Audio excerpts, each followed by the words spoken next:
बनवा में फूलेला बेली फूलवा बनवा सोवन हो। बनवा में फूलेला बेली फूलवा बनवा सोवन हो।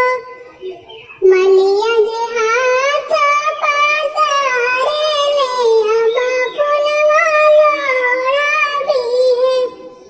मलिया जे हाथ पसारे ले अब फूला लोढ़ावी है।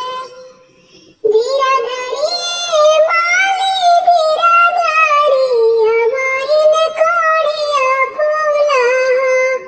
धीरा धरी माली धीरा धरी अब इन कोड़िया फूला हो। जब फूला होइए कासे नारता वही फूला लोढ़ावी है। जब फूला होइए कासे नारता वही फूला लोढ़ावी है। मड़वा में खिलेली दुलारी बेटी मड़वा सोहावन हो। मड़वा में खिलेली दुलारी बेटी मड़वा सोहावन हो। दुल्हा जे हाथ पसारे ले अब सुभवा बियाहवी है। दुल्हा जे हाथ पसारे ले अब सुभवा बियाहवी है।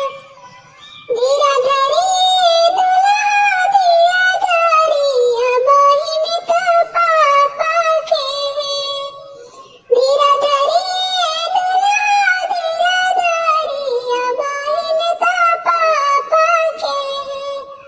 जब पापा देवी कन्यादान तब ही रंगा बियाहवी है। जब भैया